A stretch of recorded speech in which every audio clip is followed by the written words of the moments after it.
Hi friends, good morning. ఎలా ఉన్నారు? I hope అందరూ బాగున్నారని అనుకుంటున్నా.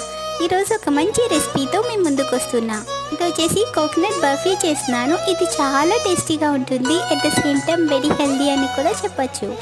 ఈ పెద్దవాళ్ళు చిన్నవాళ్ళు చాలా ఇష్టంగా తింటారు. తింటూ ఉంటే ఇంకా తినాలి అనే ఫీలింగ్ వస్తుంది. అంత టేస్టీగా ఉంటుంది. ఇది వెరీ క్విక్ అండ్ సింపుల్గా ఎలా చేసుకోవాలనేది వీడియోలో చూస్తారు. ఇంకా కోకోనట్ పై లేయర్ అంతా పీల్ ఆఫ్ చేసి పెట్టుకోండి. నెక్స్ట్ చిన్న చిన్న పీసెస్గా కట్ చేసుకొని ఒక మిక్సీ జార్లో ఫైన్ పౌడర్ చేసి పెట్టుకోండి. స్టవ్ ఆన్ చేసుకొని ప్యాన్ పెట్టుకుందాం. ఒక half litre full cream milk దగ్గర పడేంత వరకు బాయిల్ చేసి పెట్టుకోండి. Next half cup milk powder add చేసుకుందాం. నెక్స్ట్ మీ టేస్ట్కి తగినట్టుగా షుగర్ యాడ్ చేసుకోండి. నెక్స్ట్ కోకోనట్ పౌడర్ యాడ్ చేసుకోండి. థిక్ కన్సిస్టెన్సీ రావడం కోసం స్పూన్ కార్న్ ఫ్లోర్ వాటర్లో డైల్యూట్ చేసి యాడ్ చేసుకుందాం.